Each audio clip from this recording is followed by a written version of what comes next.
What is up, guys? Top tier Yu-Gi-Oh here, and today I've got an Invoked Shaddoll deck profile for you guys, but this is actually going to be a budget build, and while the Invoked engine is not budget at all, the Shaddoll cards are. And so if you can pick up the Invoked engine on the low from maybe a friend for a good price, pick up a couple of Shaddoll structure decks too, those along with the staples that I'm sure you guys already have is going to let you build a really good deck. And so I'm sure you guys are going to love this one. The deck is a lot of fun, it's relatively good, and you guys are going to have a great time with it. And so I hope you guys enjoy this video. If you'd like to support the channel, please do so by liking this video, subscribing to the channel, or maybe even sharing with a friend. Like if you've got a friend who's looking for a new deck, show them this. Maybe they'll love it. And so let's go ahead and get into the list. I'm sure you guys have been waiting for it. Alright, so we're going to start with the Invoked package, and for that we have 3 copies of Alistair, 3 copies of Magical Meltdown, and then 3 copies of Invocation. I think all of these are 3-ofs in this deck. Invocation is maybe the questionable one, because some decks, especially a lot of Invoked Dogmatica decks, only play 2 copies of Invocation, but in this deck, because we can also use Invocation to fuse for our Shaddoll fusions as well, it kind of serves as a bridge between the 2 archetypes, and because of that, I do think it's necessary to play 3, on top of just being able to play around disruption as well, because a lot of players, when they see you're playing Invoked, they're going to try to use their Veilers, their Imperms, their Ashes, all of those cards on your Alistair, and being able to hard draw that Invocation with it is going to allow you to play through that disruption. So that's why I think 3 copies of Invocation is correct here. But that's pretty much it for the Invoked cards.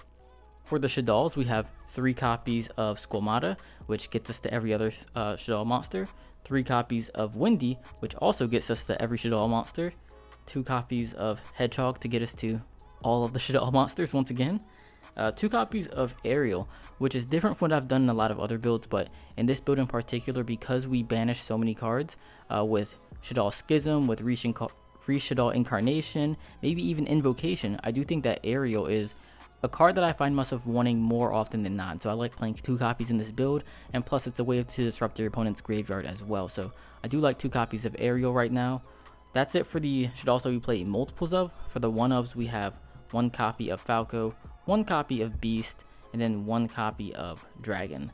I do consider potentially playing 2 copies of either Dragon or, not Dragon, but Beast or Falco, because both of them come up later within the game, but they're both so bad to draw sometimes that it kind of isn't worth it. Like, it's good, you want to have them in your deck, but you don't want to have them in your hand, but playing multiple copies just makes you have them in your hand more. So I think 1's correct, but you do sometimes want extra copies. For the Shaddoll spell cards and trap cards, we have 3 copies of Shaddoll Fusion, 3 copies of El Shaddoll Fusion, 1 copy of Incarnation, and then 1 copy of Schism. This glare is terrible, but yeah, that's it for the Shaddoll engine pretty much. I'd say these are pretty standard. I do really want to play a 2nd copy of Schism, but since this is a budget build, I wanted to cut some corners where I could, but I do think that you could play a 2nd copy for sure, because it's so important to see as soon, not quite as soon as possible, but you want to see it early within the game, because it's what allows you to grind very well and really get a bunch of free advantage, because once you get it going, you're going to be able to continually fuel your graveyard with App Clones and Constructs, while also summoning more copies of App Clones, Constructs, Windas, etc., while clearing cards from your opponent's board as well. So Schism really gives you so much value, and I wish a 2nd copy would be in this deck. So you could do that. That's a change you could definitely make if you up the budget a little bit. But that's pretty much it for the Shaddoll engine. And this deck is very consistent once again because of the 3 copies of Squamata, 3 copies of Windy, 2 Hedgehogs. So you're really getting to all of those Shaddoll monsters that you want to see whenever you want to see them, as long as you have a fusion card. And we have 9 fusion cards between the Invocations, Shaddoll Fusions, and El Shaddoll Fusions. But for the hand traps, we play 3 copies of Gamma, 1 copy of Driver, 3 copies of Ash, and then 3 copies of Veiler. All of these are really good. I especially like Gamma and Driver, well, not Driver, but I especially like Gamma when going 2nd, because it comes up so often to where you're going against an established board. You have Shaddoll Fusion, activate your Shaddoll Fusion, and of course they're going to negate that, but then you can Gamma them, resolve your fusion, and then also put, Gamma and Driver on board, which you can do stuff with as well. So that's a really good card when going 2nd, of course. Either for, you can use it to break opponents' boards like that, or to prevent them from making boards. Like maybe you Gamma their, whatever the choke point in their combo is, but Gamma's good like that as well.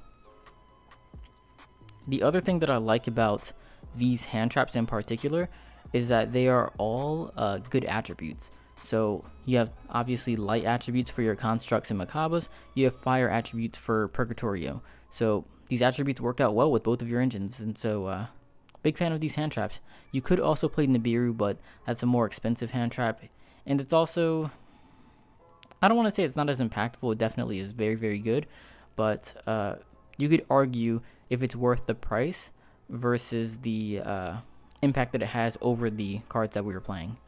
I cannot think of a better way to say that, but if you compare like the cost to the impact, it's maybe questionable if you want to play Nibiru or not. Good card though for sure. But that's pretty much it for the main deck. 40 cards, pretty compact. For the extra deck, we have, let's see, 3 copies of Construct, 2 copies of App Cologne, and 2 copies of Winda. Then finally, we have 1 copy of Grista. And Grista's probably the interesting card here, but I decided to play this because, well, one, there were only 14 cards I felt were super necessary. This is the 15th card added to the extra deck. But I think that we play enough fires to really justify it, and it comes up pretty easily with Schism. Once you get an Ash going or a Purgatorio in the grave, you can summon it pretty easily. And it's actually a really good effect. A lot of decks just can't play around that actually, especially decks that rely on the combo or rely on the extra decks such as combo decks. They really have a tough time dealing with Grista. And so, big fan of that. Then for the Invoked Fusions, we have 1 copy of Mechaba, 1 Purgatorio, and then 1 copy of Algoides. I do consider playing a second Mechaba, but again, due to budget constraints, I think that 1 is fine, like good enough, because you do already have the Algoides as well. So you really have, like, you're going to summon all 3 of these in the game most likely. And while the second Mechaba is nice, it's not actually necessary. And so I think you could definitely get away with just 1. Then for the Synchro monsters, we have 1 copy of Chaos Ruler, the Chaotic Magical Dragon. There's a really cool combo that you can do to summon this card. If you guys are interested in seeing that combo, definitely check out the combo video that I uploaded yesterday. But a link to that will be in the description as well as in the YouTube cards. And then also we have 1 copy of Cyframe Lord Omega, which is another really good card to summon through the same combo, and it can allow you to disrupt your opponent's hand. It's great for efficiency, both the graveyard effect and the on-field effect, because you are resolving Schism so much in Incarnation. This is a great way to put those cards back into your graveyard, to use them for more fusions or to use Incarnation again. It's just a really good card overall with this deck, and you can also just summon it off of Gamma, or summon it off of Winda plus Ash Blossom, or many other combinations of cards like Grista plus Valor. There are lots of ways that you can make these level 8 synchros, and both of them are very, very high impact. So big fan of both of these. And then to wrap up the extra deck, we have 2 Link monsters, 1 Almirage, and 1 Secure Gartna. Again, both of these work for both archetypes because both archetypes can use light and fire monsters. And so being able to go into this play gets your attributes going for both archetypes for the rest of the game. So that's huge. So big fan of both of these. But that's it for the extra deck. I'll show you guys a quick side deck, or actually no, there were some cards I did want to mention potentially putting in the extra deck if like there were no budget constraints or space constraints. And I think the first card would be probably Cross Sheep, along with maybe a Borrelsword Dragon. Borrelsword, when I looked, is maybe like $14-15, which isn't bad, but when you consider the price of everything else, I didn't want to go too much over like $100. And with the Invoked engine being like maybe 75-ish, the Shaddolls being a little less, this was maybe a stretch. And so I didn't want to play Cross Sheep because there's nothing to link climb into if you're not playing Borrelsword or Access Code Talker. Access Code Talker is like the better version of Borrelsword here. But both of those are options for sure if you did want to make some changes to the extra deck. They allow you to kind of go for game a lot easier in OTK through easy combos, like just going second if your opponent has an extra deck monster on board. Shaddol Fusion is an OTK if you have Access Code Talker. And so that's a thing. But you have to have Access Code Talker, and Access Code Talker is not cheap. And so without those, Cross Sheep isn't as good, but those are some options. Some other things I was thinking about, these are not expensive at all, but I was considering Gravity Controller. Gravity Controller is really good for when you need to get something back from the extra deck, like one of your Shaddol spells and traps. You can just summon a Shaddol Fusion monster in the extra monster zone, link it in the Gravity Controller, add back your spell or trap. So thought it was useful for that, but didn't quite come up enough. I felt like Grista came up a little bit more. And then I also considered Invoked Raijin.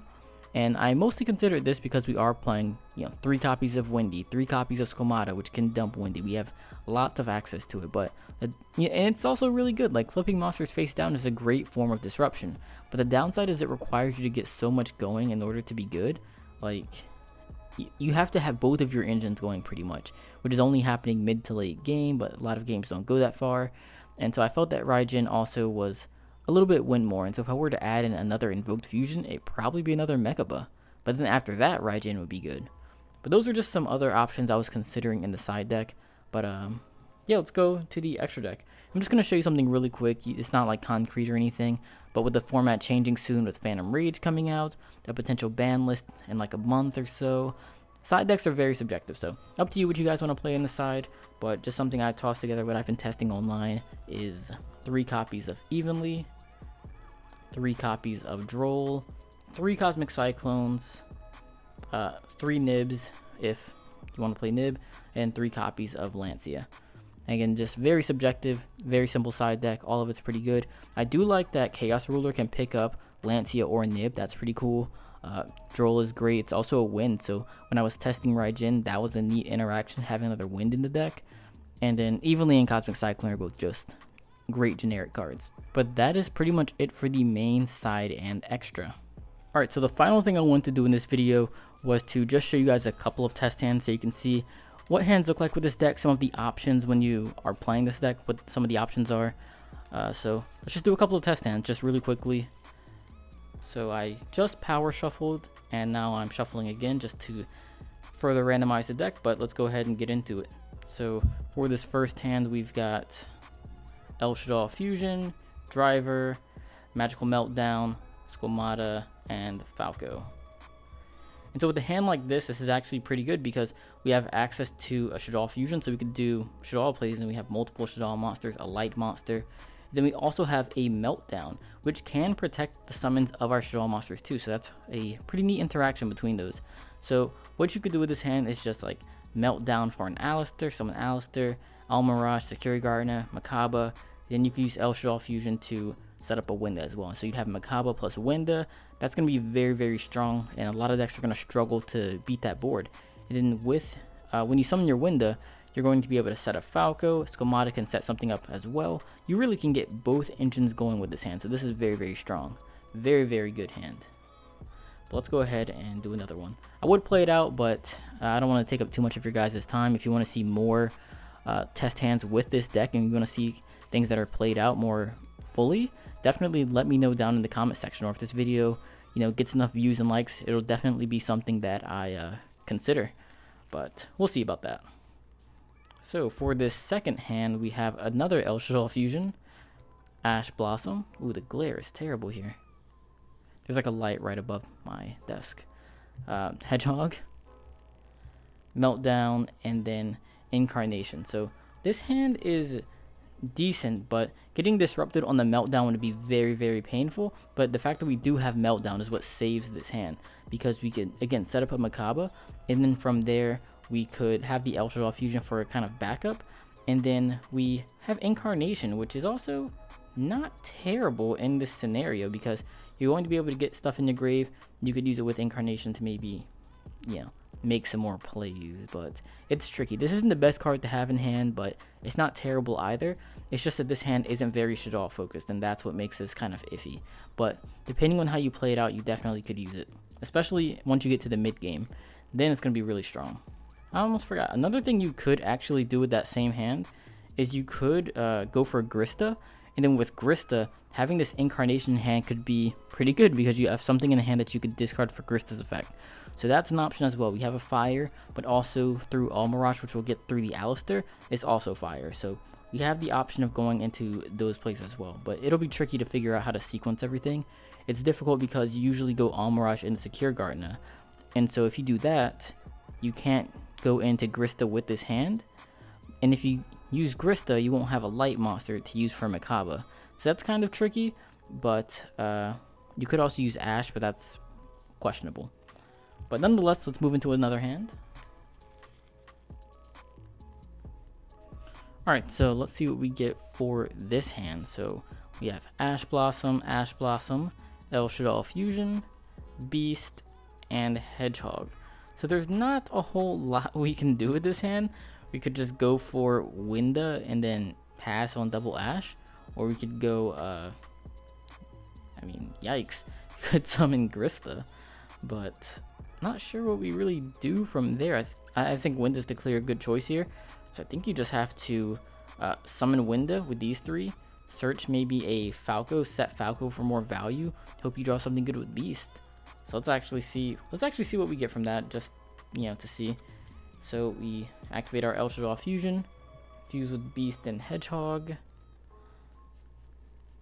go for a copy of Winda, and then let's go Chainlink 1 Beast, Chainlink 2 Hedgehog. Hedgehog we can use to search. I like Falco, but I think Windy's also not a bad choice either. Windy will put a monster on board, and then that monster, or you could use Windy to summon Falco actually, and kind of get more value out of that. Actually, yeah, let's do that. Let's go ahead and add it to hand. We're gonna set it because we have a normal summon it, obviously. So we could do that, and then we're gonna draw for Beast. Okay, we drew Invocation. That's not terrible actually. You know what we could also do is make the really spicy play and normal summon Ash and synchro summon into a copy of Chaos Ruler if we want to make the really spicy play. So we can go Chaos Ruler, activate Winda effect in graveyard to add Shaddoll Fusion back to hand, and yeah, so what we want to do on summon is go Chainlink 2 Winda, Chainlink 1 Chaos Ruler. So then from there, Chaos Ruler would resolve, and let's do maybe one final shuffle and cut just to be sure. I don't remember if I shuffled last time or if I went to deck even. Yeah, for the Hedgehog. I'm not sure if I shuffled then, but now we have. So let's see what these 5 cards are. So we've got Dragon, Shaddoll Fusion, Gamma, Meltdown, and Veiler. So we can add the Veiler to our hand, send the rest to the graveyard. This is pretty good because they have a light, so now we can revive the Chaos Ruler once it hits grave to extend later on if we want to do that. But we've got an extra piece of disruption here. We also could have gotten the Dragon, and that could have been another dark monster to use for a fusion on the opponent's turn, but we already have a dark and we've got a Shaddoll. So now what we can do is just set our copy of El Shaddoll Fusion, and then on the opponent's turn we have Veiler, we have, or this wasn't even in the frame, but on the opponent's turn we have Veiler, we have Ash, and then we also have El Shaddoll Fusion that we can fuse Windy plus Chaos Ruler into a copy of another Winda. Let's see, where is it? Into a second copy of Winda. And that'd be not bad. That'd be pretty good. So you have to deal with, again, Ash, Veiler, Winda. That's pretty hard for most decks to deal with. And then we'd also be setting something with the Windy, probably a Falco. That would be pretty difficult to also play through. That's going to give us more extension on the next turn. We could also revive Chaos Ruler next turn. And we would have drawn into, well, the deck will be shuffled, but the top card's an Ariel. Which, Ariel, again, works very well with the Chaos Ruler because we banish a dark for that. And so let's say you banished, like, I don't know, a Beast or a Hedgehog, you get that back on the board. That'd be pretty good. So let's do one final test hand and wrap this video up. So for this hand, we've got El Shaddoll Fusion. I think we've drawn this like almost every hand. Invocation, Squamata, Beast, and Shaddoll Fusion. If we were going second, the Shaddoll Fusion would be good, and Falco would be passable. But going first, this hand is also kind of just iffy. There's not too much you can do with it. Honestly, all we can really do is to go for a Winda and then see what maybe the Beast gets us and what we can maybe want to dump with Squamata. Because we could set up maybe a Windy play, potentially, but it's definitely iffy. And so I think this just win the pass. So not amazing, not bad, but enough to maybe get yourself in the game, slow down a combo deck, and then grind out from there. With, again, we have multiple fusion spells, access to multiple monsters if you do dump a Windy or a Hedgehog. So that could be good. Not a terrible hand.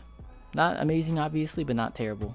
But alright guys, that's pretty much it for this budget Shaddoll Invoked deck profile. If you guys have any questions, comments, concerns, tips, tricks, or suggestions, let me know down in the comment section down below. I really appreciate it. I really want to thank you guys for watching this video, and I'll see you guys in the next one.